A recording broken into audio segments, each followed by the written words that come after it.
हम कभी दुर्गा देवी को कभी देवी नहीं माना, अपनी माँ सदैव हम जब कभी पुकारा है तो अम्बा ही कह के पुकारा, माँ बाप के। तो हमने दुलार देखा है, उसी समय देखा है माँ का चमत्कार देखा, उसी समय प्यार। अगर देवी को देवी मान के सिद्ध करना चाहे तो बड़े बड़ों के होश उड़ा देगी, अम्बा है। एक बार वो जो महर्षि महेश योगी है ना, पधार गए, हालैंड में रहते थे, तो उनके एक गुरु भाई थे छोटे, तो उन्होंने देवी को सिद्ध करने के लिए पूरी व्यवस्था की और अनुष्ठान किया, देवी के मंत्र का अनुष्ठान किया। मंत्र का अनुष्ठान पूर्ण होने के पहले परीक्षा होती है, तो एक एकांत पूरा महल, उसमें हर व्यवस्था उनकी थी। जे ही उनकी मंत्र की सिद्धावस्था की तरफ पदार्पण हुआ तो देखा एक मक्खी आई, ऐसे एक देवी का नाम भ्रामरी है, ऐसे तो एकदम दृष्टि बदली, जो मक्खी की तरफ दृष्टि गई तो देखा एक नव किशोरी सुंदरी मुस्कुरा रही, बस विचलित हो गया, अंदर वो भाव नहीं रह गया माँ का, पागल हो गए, दिमाग खराब हो गया। देवी को कोई सिद्ध करना चाहे, जैसे हनुमान जी है, आप सियाराम की भक्ति जाओ, वो आपके बिल्कुल प्यार, अगर सोचे कोई हनुमान जी को सिद्ध कर ले तो निश्चित सब, हमने मतलब ये सब बातें देखी है, भ्रमण की है ना, तब सब ये देखा है। आप सियाराम का प्रेम चाहो तो हनुमान जी तुम्हारे बिल्कुल ऐसे राक्षसों को काटा है, इसलिए काटा है कि तुम माँ पे गलत दृष्टि करते हो, तुम मरने योग्य हो, मार दिया माता जी ने। तो माता जी मधुपान की बात आई है, उसको मधुशाला से मत जोड़ो, ये मधु का मतलब शहद है, शास्त्रीय शब्द है, और माता जी शराब पीती है ऐसा तो मुझे अभी तक कहीं नहीं मिला। भगवान शंकर बोले वो गांजा पीते हैं, अरे भगवान शंकर हलाल विष लिया जगत की रक्षा के लिए, कभी भगवान शंकर को चिलम फूकते देखा है क्या? वाह वाह। अरे हम लोग अपनी वासनाओं का पोषण कर रहे हैं इष्ट के नाम पे, ये ठीक नहीं है। इष्ट को मत उसमें सम्मिलित करो कि भगवान शंकर तो गांजा पीते हो, माता जी शराब पीती हैं, तो बेटे सब बदमाश ही हो जाएंगे फिर तो है। बताओ ना, माता पिता जिसके ऐसे होंगे बच्चे कैसे होंगे? बच्चे हैं गणेश जगत पूज्य, बच्चे हैं देवताओं के भी स्वामी कार्तिकेय जी, सेनापति हैं देवताओं के। मुर्गा या बकरा या शराब की जरूरत हमें ऐसा नहीं मिला, फिर भी कह रहे हैं अगर हमें आगे कभी देवी जी बताएंगी तो हम आपको बता देंगे, बकाया ऐसा हमें आज तक नहीं मिला है। वो माँ है, माँ कभी ऐसे कुपुत्रो जायते कुचित, भगवान शंकराचार्य जी, कुपुत्रो जायते कुचित कुमातान, भयानक रूप धारण करके महिषासुर आदि दैत्यों का मर्दन करती है। प्रभु है उस रूप में माँ भवानी दुर्गा अपना भयानक रूप धारण करके महिषासुर आदि दैत्यों का मर्दन करती है। प्रभु है उस रूप में, दूसरा नहीं है। उनकी सामर्थ्य कितनी है? दुर्गा कोटि अमित अरिमर्दन। हरि की सामर्थ्य कैसी? अमित दुर्गाओं जैसी, 1 करोड़ अरब नहीं, अमित दुर्गाओं जैसी दुष्टों का मर्दन करने की सामर्थ्य। अमित था नहीं कि कितनी सामर्थ्य है। एक दुर्गा रूप में जब हरि प्रकाशित होते हैं तो त्रिभुवन में कोई सामने खड़ा होने वाला नहीं होता। माँ भवानी जिस समय अपने स्वरूप में आती, किसी की ताकत नहीं है। ये शुंभ निशुंभ इतने बलवान दैत्य थे, त्रिभुवन में कोई इनका बाल बांका भी नहीं कर सकता। स्मरण किया समस्त देवताओं ने तो भगवान से ही शक्ति का प्रादुर्भाव हुआ। इतना सुंदर रूप मां भगवती का। शुंभ निशुंभ के पार्षद घूमते रहते थे, उन्होंने देखा, जाके बताया कि आपके महल में जितनी सुंदरियां उसकी दासी बनने योग्य भी नहीं, ऐसी सुंदरी का हमने दर्शन किया। बोले मेरा जाके परिचय बताओ। बोले ऐसा नहीं लगता कि आपके परिचय बताने से केवल आ जाएंगे। तो उनका अगर ऐसा नहीं तो केश कर्षण निर्धूता गौरवा मां गरिष्यति, उसके गौरव को धूल में मिलाते हुए बाल पकड़कर घसीट कर हमारे पास लाओ। मार्कंडेय पुराण। उनके पार्षद गए और बताया हमारे मालिक शुंभ निशुंभ है, उनका आदेश है कि आप महल में चलो और आदर सहित, अगर आप ऐसा ना करते हैं तो मैं आपका निरादर करते हुए बाल पकड़कर घसीटते हुए ले जाऊंगा। देवी जी ने मुस्कुरा दिया और कहा अपने मालिक से कह दो जाकर के कि हम उसी की आज्ञा पालन करती जो हम पर युद्ध में विजय प्राप्त करें।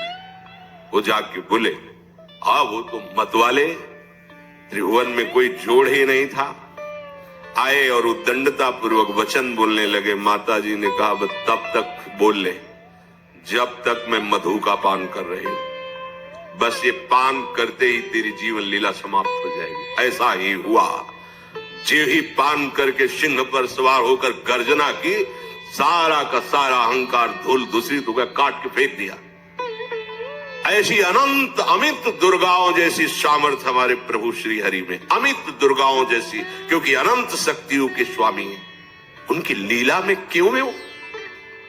अरे वो जब करुणा करते हैं, अपनी महिमा से उतरते हैं, तो भक्त जब ऐसे कर देता है तो डरप जाते हैं। माधवदास बाबा ने कहा, नहीं चलना तुम्हें ब्रज में, हम तुम्हारी कहां तक सेवा देखेंगे, तुम्हें बाल भोग राजभोग, बाबा जी हैं, कभी मिला कभी यही रहो। वो बाबा आपके बिना नहीं रह सकते। दोबारा बोल नहीं पाए जगन्नाथ। ये सुन करके हृदय बलिहार होता है। ओ ऐसे सामर्थ्यशाली प्रभु अपने भक्त के प्रेम प्रणय पर भी कितना डरते हैं। ये भक्त नाच पड़ता है। ये कुतर्क की, संशय की वृत्ति यहां प्रवेश नहीं करती। दुर्गा कोटि अमित अरिमर्दन, अमित गिनती नहीं ऐसी अनंत दुर्गाओं जैसी शक्ति हमारे प्रभु में विराजमान है। शक्र कोटि सत सरिष विलासा, अरबों इंद्र जैसा विलास प्रभु में। अरबों, एक इंद्र त्रिभुवनपति है, अरबों इंद्र के समान प्रभु का ऐश्वर्य है। और नव शत कोटि अमित अवकाशा, जिस एक आकाश के लिए गरुड़ जी से कह रहे हैं कि मच्छर से लेके आप तक उड़ते पार पाए, बोले ऐसे अरबों आकाश के समान अवकाश है प्रभु में। मरुत कोटि सत विपुल बल, रवि सत कोटि प्रकाश, शशि सत कोटि सुशीतल, समन सकल भव त्रास। अरबों पवन के समान महान बल है। अगर त्रिभुवन में कोई बल है तो पवन में बल है, वायु बल।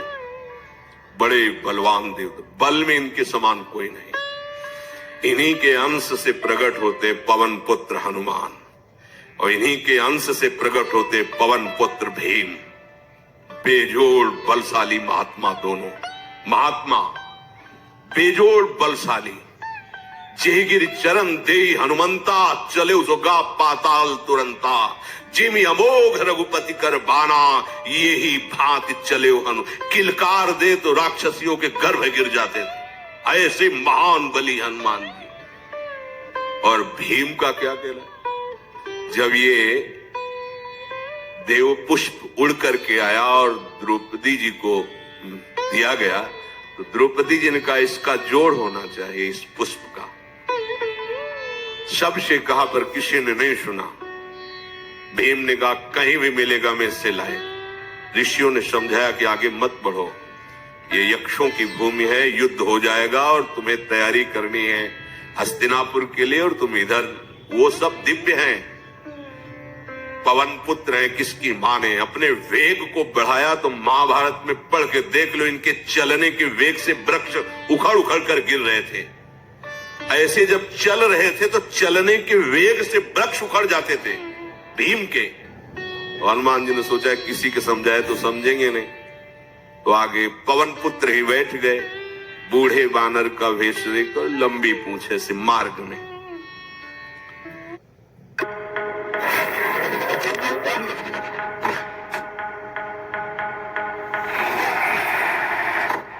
Remember the cars that were made to drive? Now imagine a car transformed and revised, a century at rise, with no compromise, from cruise control to drop. मार्ग में मर्यादा है, किसी पशु को भी नहीं लांघना चाहिए।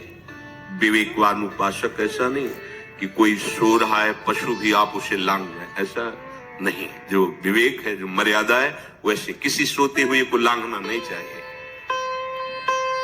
उन्होंने कहा है वृद्ध बानर, ये अपनी पूछ हटा ले और मार्ग दे दे, इस समय मैं विशेष कार्य के लिए जा रहा हूं। तो उनका जब कह दिया है वृद्ध, तो आप समझ ही रहे होगे कि वृद्ध में क्या ताकत होती है।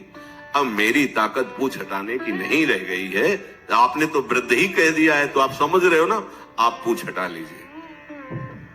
कहा हमारी आज्ञा की अवहेलना करे, ऐसे उठी नहीं, दोनों हाथ लगाया, नहीं उठी, पूरी ताकत लगा दी। पवन पुत्र भीम की पूरी ताकत लग गई, पूछ जरा से भी नहीं। हाथ जोड़ के कहे, बोले हम समझ गए हमारे बड़े भ्राता आप हनुमान जी हैं, क्योंकि ऐसा कोई बानर सृष्टि में पैदा नहीं हुआ कि मैं उसकी पूछ ला हिला सकूं, मैं समझ गया। तो मुस्कुराए और बैठ के बोले हमारी आज्ञा मानो, इस मार्ग में मत जाओ, ये देव मार्ग है, ऐसे ऐसे सिद्ध है कि आपका अपराध बन जाएगा, आप शाप से युक्त हो जाएंगे, इसलिए मैं आपको मना। बोले प्रभु जब आप कृपा करके आए हो तो हमें वो रूप दिखा दो जो लंका में आपने रूप दिखाया। बोले मत उस बात की चर्चा करो, रहने दो। बोले प्रभु एक बार देखना चाहता हूं कि मेरा बड़ा भाई कितना बलवान है। हनुमान जी ने कहा फिर देख लो। कनक भूधरा कार शरीरा, समर भयंकर अति बल कांप गए। भीम जी हाथ जोड़ बोले भीम स्वर्णिम कांति, वो भयानक उनका रुद्र रूप, कांप गए, भीम कांप गए। वायु में अगर बल में देखा जाए तो सबसे ज्यादा वायु बलवान है। भगवान कैसे है? मरुत कोटि सत विपुल बल, अरबों वायु जैसी महान ताकत हमारे प्रभु में, संशय नहीं। वो अगर छोटी सी कार्य के लिए सहयोग लेते हैं, ए उठवा दो, ऐसा करो, भक्तों के साथ वो विनोद करते, लीला करते हैं, उनमें बल कितना है। ऐसे पवन पुत्र हनुमान जिनके चरणों को ऐसे गोद में लिए रहते हैं। एक उपनिषद में चरित्र आता है कि असुरों पर विजय प्राप्त करने के कारण देवताओं को गर्व हो गया और सभा में नृत्य गान चल रहा था। भगवान जब किसी पे गर्व करते हुए देखते हैं तो उनको अच्छा नहीं लगता। फिर सृष्टि के विधान के प्रधान अधिकारी जब देवतागण और देवराज इंद्र और उन्मत्तता, विजयश्री में उन्मत्तता आ जाती है, तो भगवान ने एक यक्ष का रूप धारण किया और सभा के प्रधान द्वार पर दिखाई दिए। देवराज इंद्र ने कहा कि पता लगाओ ये कौन है, बिना आज्ञा के बिना सूचना के कैसे आ गया है, क्योंकि त्रिभुवन पति है ना। अग्नि देवता ने कहा मैं जाता हूं, पता लगा के आता हूं, क्योंकि किसी बलवान का परिचय पूछने के लिए निर्बल को नहीं भेजा जाता। अग्निदेव गए और कहा आप अपना परिचय दीजिए, कौन हो और यहां कैसे आए हो। तो उनका परिचय लेने के पहले हम आपका परिचय जानना चाहते हैं, आप कौन। उन्होंने कहा कि मैं अग्निदेव हूं, सामर्थ्य आपकी, त्रिभुवन को उपले की तरह भस्म कर सकता हूं। मैं समस्त प्राणियों के उदर में बैठकर अन्न और जल का पचाकर जीवन दान देता हूं, जीवन पोषण करता हूं। अच्छा, एक दिन का फेंका, हम तुम्हारी बात तभी प्रमाणित, ये उपनिषद की बात, हम तुम्हारी बात तभी प्रमाणित मानेंगे जब तुम इस तिनके को जला दोगे। कोई अग्नि देवता से तिनका जलाने की बात कहे, सहज में दृष्टि डाली, कुछ नहीं हुआ, पूरा पावर लगा दिया। यक्ष जी ने मुस्कुरा कर कहा तुम तो कहते थे पूरे त्रिभुवन को उपले की तरह जला दूंगा, अब ग्रीवा झुकाई पहुंचे। देवराज इंद्र ने कहा कौन है? बोले असमर्थ रहा उनका परिचय जानने में, वायु देवता। आप अपना परिचय बताइए, आप अपना परिचय जो आए हो तो हमें पहले बताओ, तब हम अपना परिचय दें। उनका मैं महान देव वायु हूं, बल आपका, संपूर्ण जीवों का जीवन हूं। अगर मैं रुक जाऊं तो एक भी क्षण सृष्टि टिक नहीं सकती, क्योंकि सब वायु से जीवित है, और मैं पूरे ब्रह्मांडों को तिनके से उड़ा सकता हूं। ये तिनका है, उड़ाओ। पूरी ताकत लगा दी वायु देवता ने, तिनका नहीं उड़ा, ग्रीवा झुकाई, वापस चले गए। अब देवराज इंद्र उठे, जे ही नजदीक पहुंचे यक्ष अंतर्धान हो गए और देखा साक्षात ब्रह्म विद्या दूर से मूर्तिमान ब्रह्म, और डांट लगाई कि तुम उनसे संभाषण करने योग्य भी नहीं हो, क्योंकि तुम सबसे बड़े सिंहासन पर बैठे हो और अहंकार करते हो। तुम्हारे देवता सब सामर्थहीन है, एक तिनका भी अग्नि नहीं जला सका, एक तिनका भी वायु नहीं उड़ा सका। अरे जिनकी शक्ति से शक्तिमान वो भगवान स्वयं आए हुए थे, कांप गए थे। अहंकार मत करो, जाओ, भगवान के बल से तुम विजयी हुए, देवताओं के बल से नहीं। देवताओं में जो शक्ति है वो उन्हीं के अंश से आई हुई है। अरबों वायु के समान महान बलशाली हमारे श्री हरि, अरबों सूर्यों के समान उनका प्रकाश, अरबों सूर्यों के समान प्रकाश, अरबों चंद्रमाओं के समान सुशीतलता, समस्त भयों और दुखों का नाश करने वाले प्रभु श्री हरि। काल कोटि प्रेमणासन मधुरोज्ज्वलस्य हृदयं संगार लीला कला वैचित्री परमावधिर भगवता।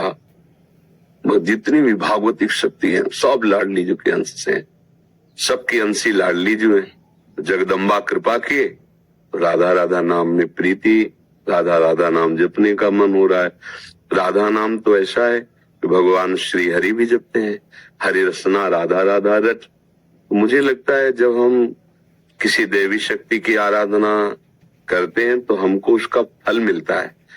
तो हमें तो लगता है कि आपको फल मिल रहा है, जो सत्संग सुनने को मिल रहा है, जो आप राधा नाम में प्रीति कर रहे हैं। इसमें ये संशय नहीं करना चाहिए कि मैं अम्बा जी को छोड़ रही हूँ क्या, या राम जी को छोड़, ऐसा नहीं।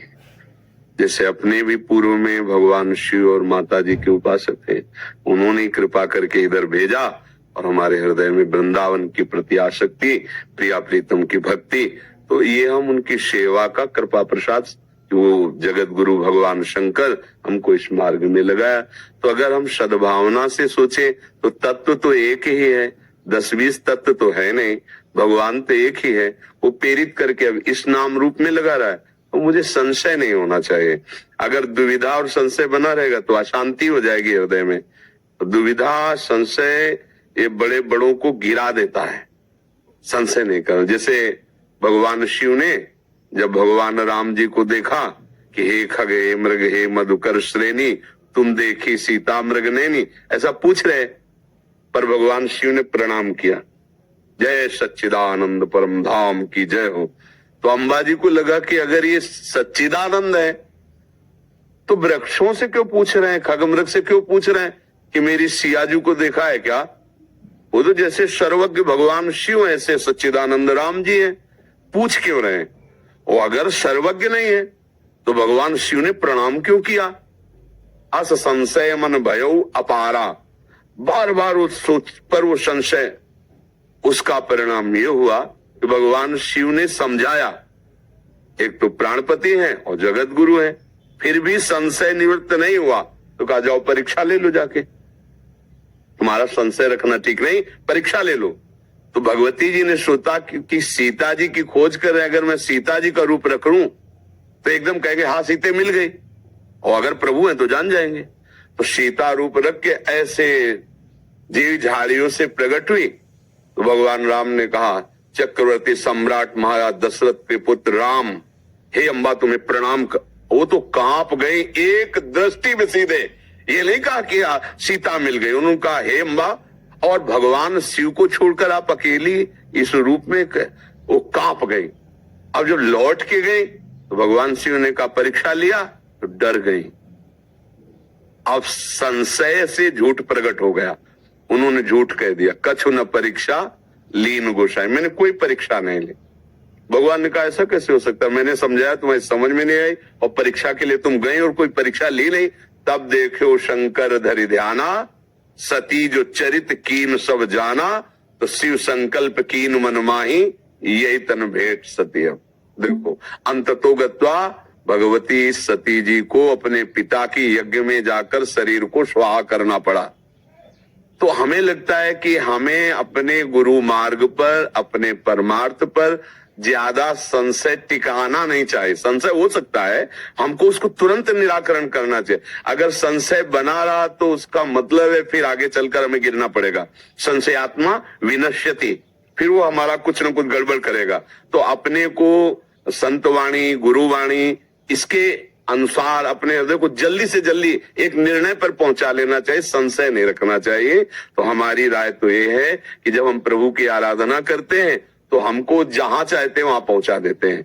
वही गुरु रूप से मिलते हैं और वही हमको इष्ट रूप से मिलते हैं, तो वही प्रेरणा करते हैं, वही मार्ग दे देते हैं। मुरारी लाल जी महाराष्ट्र से। गुरुदेव आपके चरणों में कोटि कोटि प्रणाम। गुरुदेव भक्तनामावली में एक लाइन आता है, तानसेन अकबर करमेती मीरा कर्मा भाई। महाराज जी तो अकबर जी को यहाँ भक्त बताया गया। महाराज जी मुझे समझ नहीं आता बात यह है कि कोई कैसे भी आचरण वाला हो, यदि वो महापुरुषों के चरणों का आश्रय ले लेता है तो भगवान ने कहा अपिचेसु दुराचारो भजते माम अनन्य भाग साधुरेव समंतव्या सम्यक व्यवसिता। ऐसा पहले दुराचारी रहा, पर अब उसने निश्चय कर लिया कि भगवान के सिवा हमारा कोई नहीं जो उद्धार कर सके, तो भगवान कहते मैं उसे साधु बना देता हूं। तो श्री स्वामी हरदास जी महाराज ललिता सखी के अवतार है। अकबर उनके दर्शन किए आकर के। अकबर बड़े बड़े संतों से मिला, संतों का आदर करता था। एक राजपद पर होते हुए उसने कुछ ऐसी जो रजोगुणी क्रियाएं होती, और उसके अंदर एक गुण था। संतों का स्वभाव हंस जैसा होता है। जैसे पानी और दूध मिला के रख दो तो हंस पानी छोड़ दे, वो केवल हंस ही कर सकता है, दूसरा नहीं। दूध में पानी मिला दो तो हंस का कार्य है कि वो दूध पी लेगा और पानी छोड़ देगा। तो हमारे जो संत महापुरुष जिन्होंने नामावली लिखी, तो उन्होंने देखा उसमें एक महान सद्गुण, हमारे भारतीय संतों का आदर करना। तुलसीदास जी, सूरदास जी, स्वामी हरदास जी, बड़े बड़े संतों के पास जाना या उनको बुलाना और उनको भागवती का आदर करना, इसलिए उसका भी नाम भक्त नामावली में, क्योंकि भगवत रसिक जी के परम आचार्य श्री स्वामी हरदास जी हैं। वो स्वामी जी के दर्शन करने आया, संतों के पास बैठता था, बड़े बड़े संतों की सभाएं अपने दरबार में लगाता था, इसलिए उसको एक सद्गुण संतों के चरणों के प्रति नमन होना, साधु समागम करना। तो साधु जैसे लोहिया गड़ासा है और वो पशुओं को काटता है, उसमें कोई सद्गुण नहीं, कोई पूज्य नहीं, पर पारस से छू जाए तो सोना बन जाएगा। वो पारस ये नहीं देखेगी कि इससे सत्कर्म किया हुआ लोहा है या असत्कर्म किया हुआ लोहा है, उसका गुण है छूते ही उसे सोना बना देना। ऐसे साधु समागम, जो संत समागम है, उसका फल है भगवान की प्राप्ति करा देना। बड़े भाग पाइप सत्संगा बिना प्रयास होई भवभंगा। तो एक कसाई के घर का गड़ासा रहा है या पंडित जी के घर की वो हवन स्थली रही है, पारस नहीं देखती, दोनों को छूते। सूरदास जी ने लिखा है, पारस गुण अवगुण नहीं चितवत, कंचन करत खरो प्रभु जी मेरे अवगुण चित्त न धरो। कोई कितना भी अवगुणी हो, यदि वो संतों का आदर करने लगा और संत समागम करने लगा तो निश्चित भगवान उसको प्राप्त होते हैं, भगवान की प्रसन्नता प्राप्त होती। बहुत से ऐसे महापुरुषों के नाम आते हैं जो पहले सही आचरणों में नहीं थे, बाद में साधु समागम से वो महात्मा बन गए, वो संत बन गए, तो उसी पद्धति में उसका नाम लिया जाता है। श्यामा दासी जी नागपुर से। गुरुदेव भगवान आपके चरणों में कोटि कोटि प्रणाम। महाराज जी हमारे इष्ट स्वामी हरिदास जी महाराज हैं। महाराज जी हमारा उनके प्रति अत्यधिक प्रेम कैसे बढ़े? नाम जप, कुंज विहारी श्री हरिदास, कुंज विहारी श्री हरिदास, आसक्ति हो जाएगी। जिभ्या से निरंतर रटो, जो स्वामी जी के परिकर रटते हैं, श्यामा प्यारी कुंज विहारी श्री हरिदास दुलारी, श्यामा प्यारी कुंज विहारी श्री हरिदास, कुंज विहारी श्री हरिदास, प्रेम ही प्रेम हृदय में हो जाएगा। और गलत आचरण न होने पाए, सात्विक भोजन हो और संत समागम हो, नाम जप हो, बस हो गया, इतने भी बेड़ा पार हो जाएगा, देख लेना। संजीव जी न्यूजीलैंड से। गुरुदेव आपके चरणों में अनंत कोटि दंडवत प्रणाम। सदगुरुदेव भगवान विदेश में जहाज से थोड़ा सा यमुना जल ले जा सकते हैं क्या? थोड़ा सा नहीं, जितना ले जा सकते हो उतना ले जाओ, और जब आप कमी होने लगे तो उसमें निर्मल जल मिला दो, हम लोग बार बार तो यहाँ आ नहीं सकते ना, दूर हो ना। हम तो प्रार्थना करेंगे कि राधा कुंड का, मानसरोवर का, मानसी गंगा का एक शीशी में वो भी ले जाओ। ये हमारे ब्रज का जो जल है, इसकी समानता त्रिभुवन में कोई तीर्थ नहीं कर सकता है, क्योंकि साक्षात प्रियालाल इन कुंडों में खेले हैं और बड़े बड़े महाभागवतों का इसमें चरणामृत है कुंडों में। तो कुंडों का जल ले जाओ, यमुना जी का जल ले जाओ। जाप कम होने लगे तो उसमें और पानी मिला लो। जब ऐसा लगे कि अब जल चलना है तो आ जाओ, फिर ले जाओ। तो वहां रहते हुए भी आपको अधूरा जीवन नहीं लगेगा।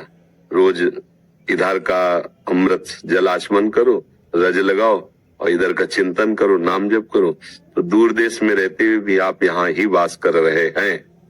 सब कोई बराबर थोड़ी यहाँ वास कर सकता है, तो सबको फल कैसे मिलेगा? वही वो जो वास करने वाले को फल मिल रहा है, वही फल सबको कैसे मिलेगा? क्योंकि सबको यहाँ रह भी नहीं सकता ना। मतलब सब आज कैसे रह पाएंगे? सब कोई रह पाएगा क्या? नहीं रह पाएगा। तो कैसे रहा जाए? ऐसे रहा जाए तो आप जहां हो वहीं से आपको वृंदावन घसीट लेगा। मान लो शरीर वहीं पूरा हो गया तो आप वृंदावन आओगे। हमारा भारतीय सैनिक किसी भी देश में गया हो सरकार से प्रेरित होकर, तो आएगा कहाँ? तिरंगे में ही तो आएगा यहीं। तो फिर हमारी अलवेली सरकार के हो, शरणागत हो, उनका आश्रय लिए हो, कहीं भी छूटे, आओगे कहाँ? सरकारी हुक्म से तुम यहीं आओगे, बाहर की नहीं। तो बस ऐसे सेवन करें। मैं वृंदावन का हूँ, अंदर से निष्ठा रखे, प्यारी जू का दास हूँ, और यहाँ का रज और चरणामृत और नाम और मंत्र उपासना कहीं भी रहो विश्व में, सारा विश्व हमारे भगवान का ही तो, सकल भूमि गोपाल की, तामे अटक कहा, खूब नाम जप करो, ले जाओ। पर जब जल लो तो कपड़ा पात्र में ऐसे बांध करके फिर डूबो, क्योंकि कोई जीव, तो फिर वो कपड़ा ऐसे उसी में धो दिया तो जल तो आ गया। अगर कोई जीव है तो ये वृंदावन का वृंदावन में रह गया।